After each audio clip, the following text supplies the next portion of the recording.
안녕하세요. 박영춘입니다. 제가 요즘 며칠 동안 유치권하고 법정기상권, 판례를 얘기하고 있죠. 우리가 법정기상권, 그죠? 막연히 웬만한 강사들은 다 그렇게 얘기하잖아요. 저당권 설정 당시에, 토지의 저당권 설정 당시에 건물이 있어야 되고 건물과 토지가 동일인해야 된다. 그렇지만 이게 아닌 경우도 많다고 했죠.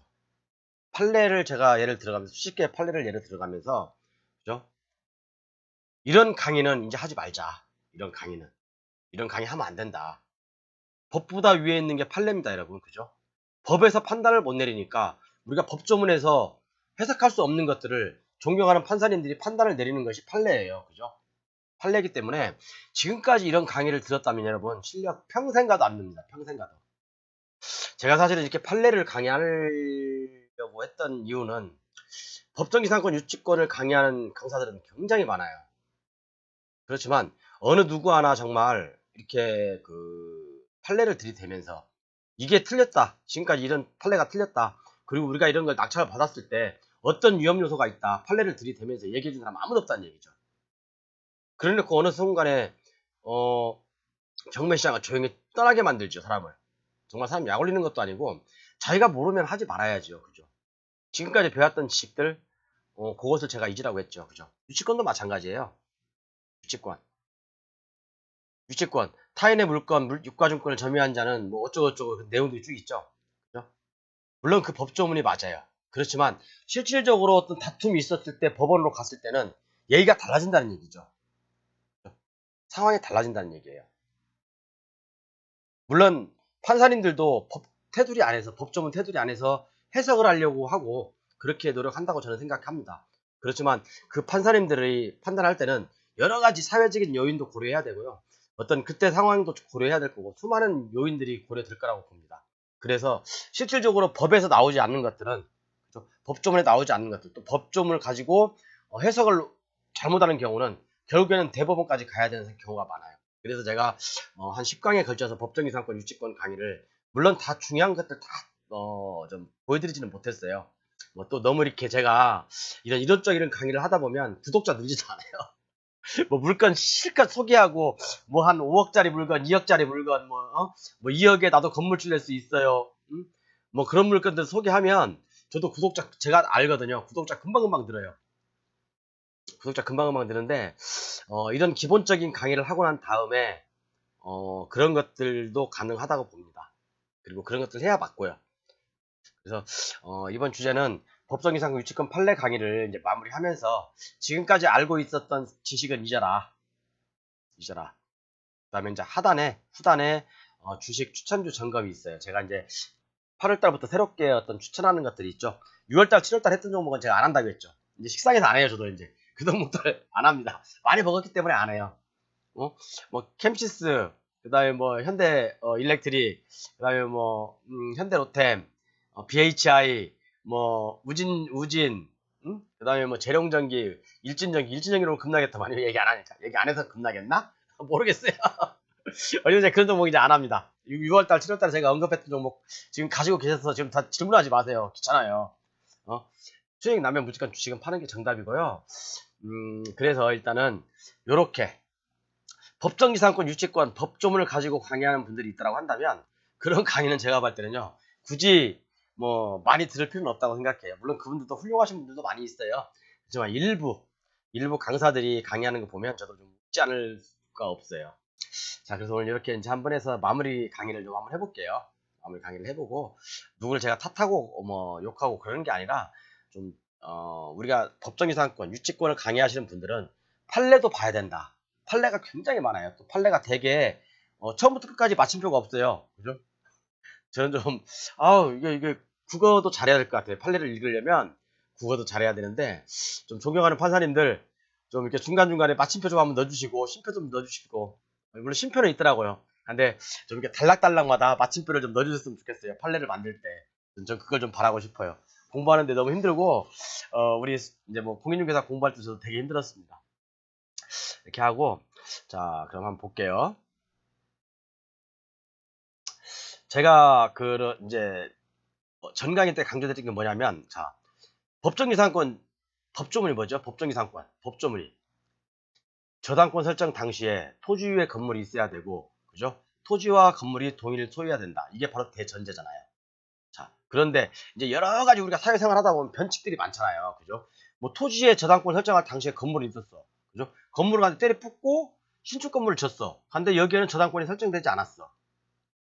그죠? 그런데 경매가 들어가 버렸어. 그러면 이 건물에 법정기상권을 인정해야 되냐 말아야 되냐. 옛날에 2003년 이전에는요. 법정기상권 인정했습니다. 법정기상권 인정했어요. 2003년 이전에는요. 그렇지만 2003년 이후에는 법정기상권 인정 안 된다고 제가 판례를 들어서 말씀드렸죠. 아직도 이렇게 강의하는 사람이 있으면 정말 진짜 일거의 가치도 없는 거예요. 그리고 설령 건물이 있는데 이 저당권자가 이 건물에 대해서 건물 완공 시에 저당권을 같이 설정한다. 그런 특약이 있다고 한다면요. 얘기는 또 달라지죠. 그죠?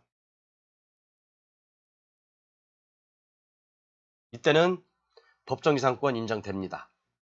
판례가 이렇게 나와요.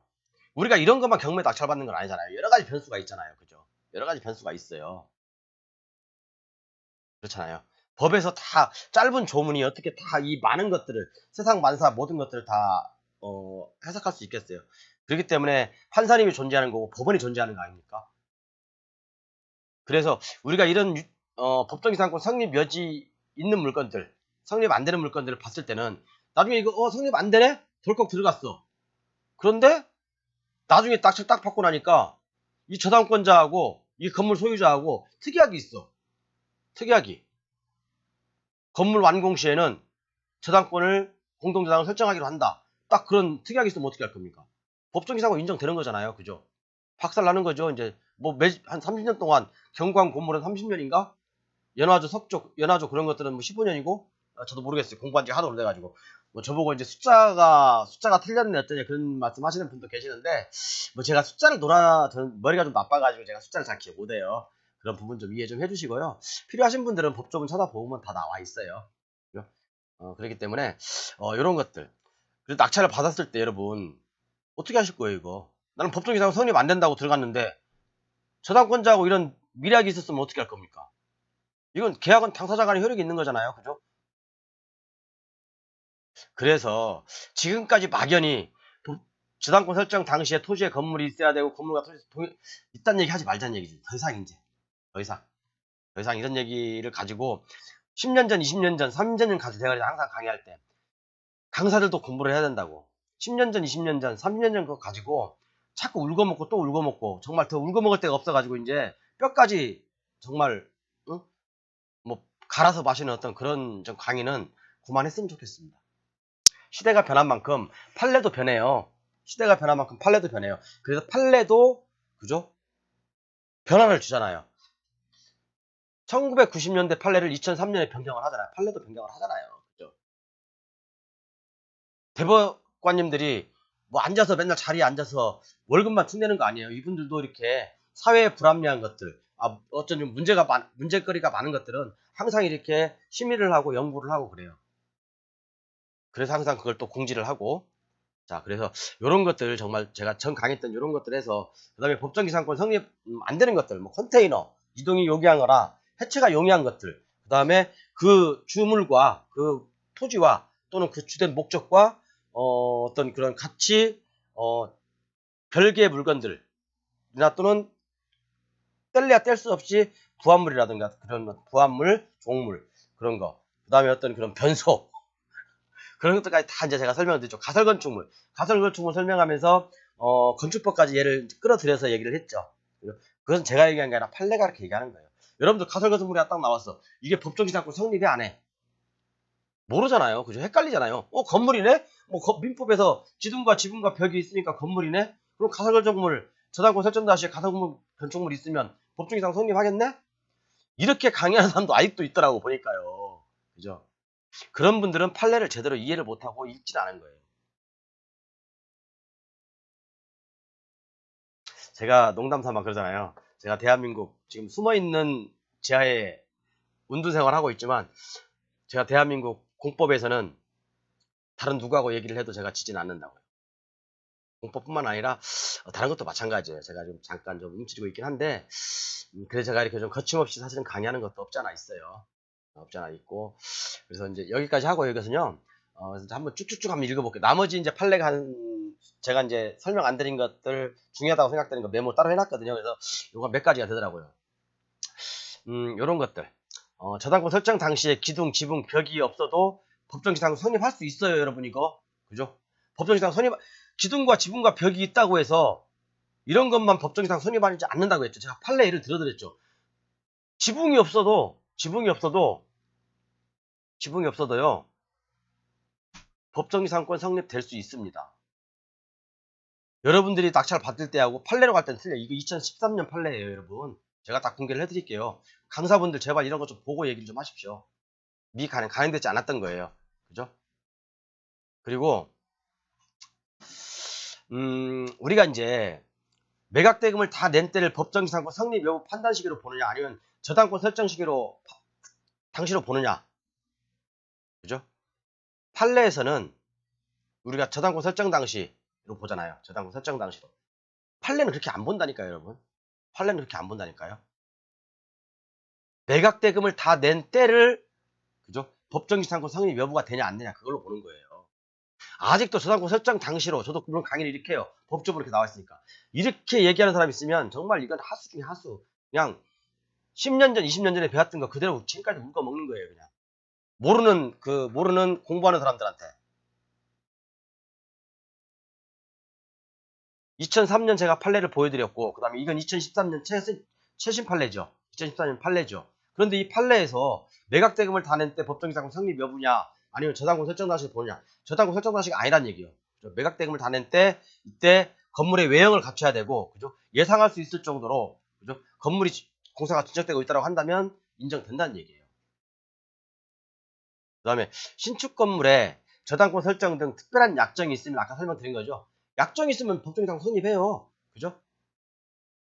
신축하고 있는 건물, 아까도 말씀드렸죠. 저당권 설정 당시에 구건물이 있는데 이걸 때려 부숴버리고 이걸 갖다가 새롭게 건물을 졌어요. 그죠? 근데 이 건물에는 저당권 설정이 안 돼 있어. 그래서 토지만 경매로 나왔는데 이 저당권자하고 이 건물을 소유주하고 이런 건 참 제가 극빈데 얘기를 해내. 그죠? 내가 이렇게 얘기하면 그래 어차피 어차피 나중에는 결국 제 조력이 필요할 겁니다. 이렇게 해서 특약이 있다고 한다면 그죠? 법률상 인정됩니다. 이런 쓸데없는 얘기 하지 마라. 진짜 이런 얘기 좀 강의를 하실 때 좀 잘 좀 하셨으면 좋겠고. 여기 또 있어요. 저당권 설정 당시에 사회관념상 독립된 건물로 볼 수 있을 정도에 이르지 않았다 하더라도 아까 제가 말씀드렸잖아요. 기둥과 지붕과 벽 중에 어느 하나가 없다 하더라도 그죠? 법정기 상권을 인정할 수 있는 요인이 있는가? 있죠, 당연히. 그죠? 건물의 규모, 종류가 외형상 예상할 수 있는 정도까지 건축이 진행되어 있었고 토지 위에 건축될 건축물의 규모, 종류를 충분히 예상할 수 있는 정도까지는 건축이 진전되어 있다고 볼 수 있다. 예상하는 거죠, 예상. 지하에 터프하기가 이렇게 돼 있어. 지하에 이렇게 터프하기가 이렇게 돼 있어. 그죠? 여기가 이제 땅이야, 땅. 지하인데. 지하에 어떤 이렇게 터프하기가 돼 있는 것만 보고, 콘크리트가 쳐져 있는 것만 봐도, HB 설치해 있는 것들만 봐서도, 나중에 이게 어느 정도 규모까지 되겠다. 이런 예측이 가능하다면, 법정지상권 인정된다니까요. 여러분들이 생각하는 거하고 틀려요. 자, 그래서 이렇게 이제 제가 판례 다 옮겨놨으니까 한번 보여드리고, 자, 여기 볼게요. 그래서 이 대법관님들이, 써놓은 글들이 다 주옥 같은 글들이 다 여기에 모든 법정도 다 나와 있고. 자, 볼게요.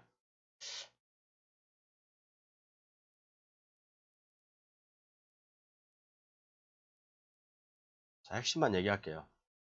매각대금을 다 낸 때까지 이 사건은 건축물 소유 기둥과 지붕 이루어지는 등 독립된 부분으로서 건물의 요건을 갖췄는지 여부의 심리 판단을 후에야 법정상 손익원주가 가질 수 있다. 그죠?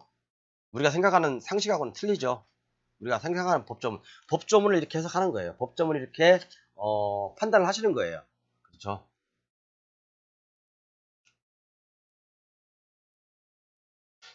근저당 설정 당시 이 사건 건축물의 규모, 종류를 외형상 예상할 수 있는 정도로 건축이 진전돼 있음을 인정할 만한 증거가 없고 이거 원심에서 이게 이렇게 한 거예요. 그죠? 원심에서 이렇게 얘기한 건데 이건 틀렸다. 그죠? 의견 틀렸다 이렇게 얘기하는 거예요. 법정 대법원에서요.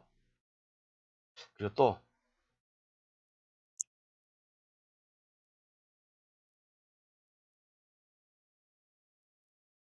옛날에 제가 말씀드렸죠. 그래서 제가 판례를 비교를 해드리잖아요. 같은 대법원이에요. 여기도 같은 대법원. 그죠? 1992년 6월 12일 선고. 요건 저당권 설정 당시예요. 그죠? 그렇지만 대법원 2013년 10월 17일에는 매각대금 완납시잖아요, 여러분. 아직도 이걸 가지고 법조문이 이렇게 나와 있으니까, 그죠? 법조문에도 이렇게 돼 있으니까 이걸 가지고 지금까지 얘기하는 전문가들 다 아웃시키세요. 그냥 다 아웃시키세요. 매각대금 완납시라고요. 매각대금 완납 시까지, 그죠? 내가 낙찰을 받고 매각대금 완납할 거 아닙니까? 매각대금 완납 시까지 건축물의 외형을 갖추고라든가 건축물 외형을 갖출 수 있을 정도면 법정기상권 인정된다니까요. 왜 이런 것은 사회 경제적 어떤 그런 손실을 막기 위해서, 그죠? 경제적인 손실을 막기 위해서 어떤 대부분의 어떤 특단의 조치인 것 같아요. 자, 이게 그러면 똑같은 판례인데 이게 맞을까요? 이게 맞을까요? 2013년에 맞죠? 판례 변경했으니까, 그죠? 이해 가시죠? 다음에 잠깐만요.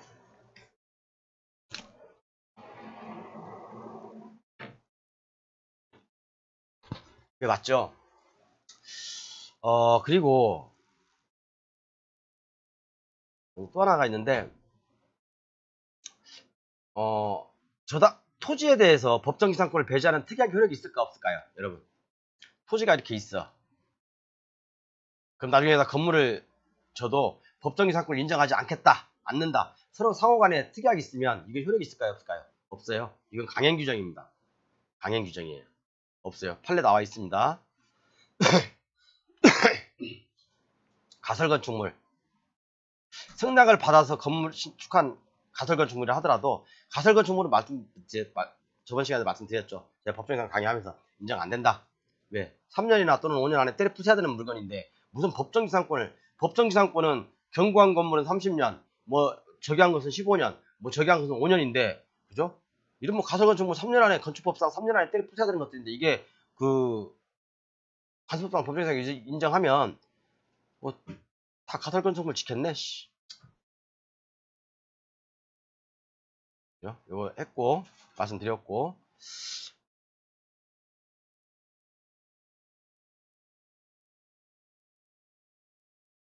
그죠? 요건 맞아요.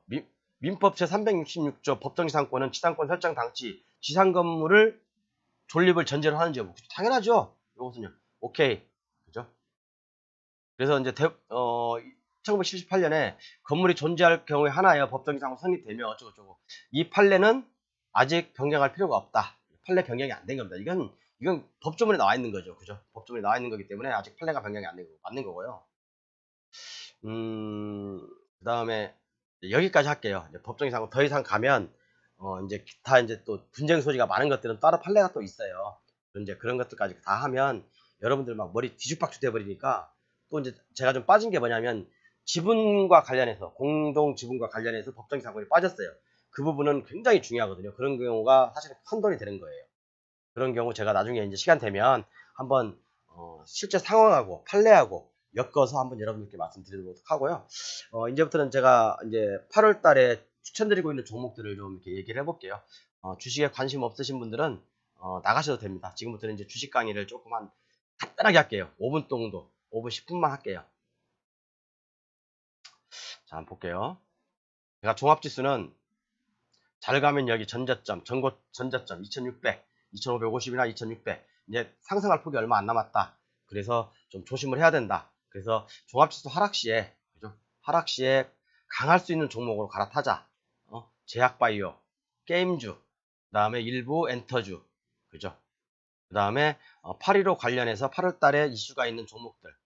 이슈가 있는 종목들이 뭐죠? 8.15 특사, 그 다음에 이재용 씨가 만약에 그 사면이 되면 M&A가 활발하게 이루어지겠죠. M&A 관련주 그런 것들로 한번 포트폴리오를 구성해보자. 그리고 로봇 관련주 마찬가지고 로봇 관련주 M&A 관련주 중에서 포함되어 있어요. 그런 것들 보고 종합지수는 이제 뭐 오를 폭이 얼마 안 남았어요. 오른 폭이 이제 얼마 안 남았으니까 한 100포인트? 한 100에서 100포인트 정도만 더 오르면 아마 되밀릴 거예요. 여기까지 갈 수도 있고 못 갈 수도 있다. 그렇지만 지금부터는 조심하자. 이제 그런 얘기를 하고 싶어요. 그렇게 하고 종목을 한번 볼게요. 종합순 이해 가셨죠? 너무 큰 욕심도 부리지 말고 단지 좀 한 가지 긍정적인 건 이게 500일선이거든요. 500일선을 돌파하고 좀 쉬고 있어요. 뚫어놨어요. 500일선을. 500일선을 뚫어놨으면 그죠? 아마 이 전저점까지 갈 확률도 높다. 근데 전저점까지 가면 두드려 맞게 되죠. 여기서 또 처음 맞아요. 처음 맞으면 다시 빠지겠죠. 그러면 500일선을 지지하는지 또 500일선 빠져서 여기 N자형 상승을 벌일 건지 아니면 이 쌍바닥으로 올 건지 또는 쌍바닥을 깰 건지 이것은 그때그때 상황마다 다르다는 얘기예요. 그죠? 우리가 지금 단정 짓지 말자는 얘기예요. 단정 짓지. 주식을 뭐 단정 짓고 투자를 합니까? 그죠? 주식을 항상 손절가를 정하는 이유가 뭡니까? 손절가를 정하는 이유가요. 이게 아니면 매도해야 된다. 손절가를 정하는 이유가 손실을 더 키우지 않기 위해서 내가 예측을 하지 않기 위한 거잖아요. 그죠? 그래서 예측하는 것처럼 주식은 바보스러운 게 없어요. 물론 저도 예측은 해요. 종목으로. 근데 제 예측대로 안 가면 파는 거죠. 뭐. 자, 두산 에너빌리티 오늘 올랐죠? 자, 제가 추천한 때부터 산 사람들은 지금 최소한 3% 4% 먹었어요. 파실 분들은 파시고 장기적으로 가져가실 분들은 가져가세요. 단 손절가는 17,000원. 그죠? 제가 이건 두산 에너빌리티는 뭐라고 했죠? 삼성전자 가지고 있는 것보다 낫다. 나을 수 있다라고 말씀드렸어요. 경매사령관 이 정도 얘기하면 뭔 뜻인지 알아듣겠죠? 그 다음에 제가 셀트리온 삼형제, 그 다음에 HLB 삼형제, 그 다음에 안암전자, 서린바이어, 그 다음에 하이브, 그 다음에 이제 이런 것들을 쭉 말씀드렸죠. 한번 그 종목을 한번 쭉쭉 볼게요. 지금은 어떤 종목이든 아직 팔 신호는 안 나왔어요. 셀트리온 제약, 뭐 이제 바닥에서 튀어 오르고 있는 거니까 괜찮고, 셀트리온 오늘도 올랐네요. 오늘도 한 3% 올랐네요. 그죠? 셀트리온 계속 봅니다. 물론 가다가 조정을 하겠죠. 뭐 하루 이틀 음선도 나올 수 있겠죠.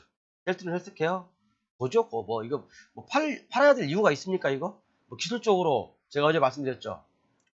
120일선이 위에 있으니까 120일선 돌파에 따른 반락이 나올 수 있을 거다. 그러니까 아래 꼬리 달았고 내일도 수록 나올 수 있어요. 그렇지만 팔 필요 전혀 없다. 그죠? 가지고 계신 분은 고. 그다음에 HLB.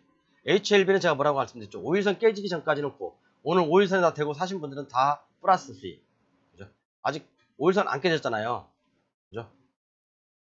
5일선 안 깨졌죠. 오늘 5일선까지 딱 46,000원까지 조정했네요. 그죠? 그리고 다시 아래 꼬리 길게 다고 쫙 올랐네. 내일도 아마 추가 상승 가능할 수도 있어요. 그렇지만 단 5일선과 21선이 이격률이 좀 커요. 이격률이 좀 높다. 이격도가 높은 게 조금 단점일 수도 있어요. 그래서 제가 봤을 때는 이 전고점까지 한번 되밀렸다가 갈 수도 있다. 그런 것도 염두에 두시고 투자를 하십시오. 전고점까지 오면 매수라고 저는 봅니다. HLB 그룹 좀 다 똑같으니까. 그죠? 제가 게임주 말씀드렸죠. 컴투스 홀딩스. 바닥에서 이제 긴 하락 속에서 조정 잘 받고 바닥에서 이제 대가리 쳐들고 있다. 이 종목 말씀드렸고, 그 다음에 네오이지는 말씀 항상 드리고, 종합지수 빠지는데도 얘는 안 빠지고 있다. 기관들이 계속 사고 있다. 그렇죠? 이 종목 더 갈 수밖에 없다. 그런 말씀 드리고요. 그 다음에 안암전자. 아유, 제가 꼭 이걸 보면 꼭 캠시스를 보는 것 같아요. 캠시스 상각. 결국에는 캠시스 50% 붙고 나왔죠. 자, 이 종목 안암전자 제가 보유하고 있는 종목이에요. 자, 이게 전고점들 쭉 연결해 볼게요. 자, 전고점, 이게 네크라인이에요. 그러니까 네크라인, 목라인이라는 거죠. 자, 전고점을 돌파 시도 한번 했다가 다시 되밀렸죠. 이번에는 확실하게 돌파해놨죠. 물론 전고점에서 제가 봤을 때는 내일 하루 이틀 더 조정하고 갈 수도 있어요. 그죠? 전고점을 돌파하면 보통 30% 50% 수익 나와요. 기본적으로요. 21선 내일 이제 이렇게 올라오겠죠. 내일 또 추가적으로 음선 보이면 이것도 뭐 더 이상 사라고는 못하겠어 이제. 더 이상 사라고는 못하겠는데 저처럼 보유자의 영역이죠. 그죠? 보유자 영역이니까 사진을 봐주십시오. 구경만 하십시오 여러분. 그죠? 근데 마이너스 주면 21선 근처까지 혹시 온다고 한다면 다시 한번 편입해 볼 필요도 있지 않을까 싶어요. 자, 그 다음에 하이브 제가 뭐라고 말씀드렸나? 이번 달에 나 이거 20만원 안 가면 나 주식 안 해 이제. 20만원 가겠지 이번 달에. 아마 갈 거예요. 20만원 갈 거고, 제가 이거 17만원에 산 거죠. 17만원에. 자, 지금 수익 난 상태고, 이거 계속 홀딩입니다. 지금 팔아야 될 이유가 있나요? 팔아야 될 이유가 뭐가 있죠? 기술적으로 다 설명해 드렸죠. 기술적으로 제가 여기 대량 거래 지지하고 돌파하고 이 지지하고, 자 단지 팔아야 될 이유라고 한다면 61선이 위에서 내려오고 있다, 그죠? 그런데 61선도 제가 봤을 때는 돌파할 거라고 봅니다. 돌파라고 봐요. 최소한 매도 가격은 20만원 이상이다, 저는 그렇게 봅니다. 난 요 종목 한번 더 지켜보기로 하고요. 뭐 워낙 싸게 샀으니까 매도할 필요는 없습니다. 저는 안 팝니다. 다음에 서린바이오. 서린바이오는 제가 전형적인 세력주라고 했죠. 전형적인 세력주인데 이런 것들은 빠지는 날 오늘 한 방에 다 사지 말고요. 빠지는 날만 골라서 한번 사보세요, 여러분. 빠지는 날만 골라서 한번 사보세요. 손절가는 이 전저점을 잡아드릴게요. 손절가는 요거 15,000원 깨면 무조건 털고 나와야 돼. 이거 15,000원 깨면 차트 완전 박살나는 거기 때문에, 그죠? 털고 나와야 됩니다. 그래서 제가 매수가는 16,000원 또는 16,000원 깨졌을 때 매수가다 라고 말씀드렸고, 그 15,000원 깨지면 매도, 그죠? 매도예요. 왜? 재수없으면 여기 쌍봉이거든요, 그죠? 쌍봉에서 요렇게 쌍봉에서 꺾이는 모습이기 때문에 한참 동안 또 고생을 한다니까요. 그래서 제가 항상 손절가를 정해드리는 이유가, 고생하지 말자, 이거에서 조금 손해봤으면 다른 종목에서 먹자라는 마음으로 항상 이렇게 말씀드리거든요. 이렇게 하고, 선풍기를 안 틀었더니 덥네요. 이게 제가 좀 비염이 있어서 사실 에어컨을 잘 안 틀어요. 재채기를 많이 하니까. 그래서 선풍기를 틀었더니 막 땀 날라고 그래요. 땀나. 그렇게 하고, 그 다음에 제가 보유한 종목은 이거예요. 그리고 라이백 제가 추가로 말씀드렸죠. 라이백 사수도 괜찮다. 사수도 괜찮다. 뭐 갈지 안 갈지는 두고 말고, 그죠? 제가 추천한 종목은 한 달 안에 다 급등 나옵니다. 뭐 아닌 거 있나요? 아닌 거 없어요? 다 있어요. 그죠? 그리고 이제 이렇게 지수가 조정할 것을 예비해서, 지수가 조정할 것을 대비해서 이렇게 조정 시에도 강할 수 있는 종목으로 말씀드리는 거예요. 그죠? 지금 제가 삼성전자 얘기 안 하잖아요. 하이닉스 얘기 안 합니다. 물론 더 갈 수는 있겠죠. 안 합니다. 그래서 우리 이제 나스닥을 보면은요.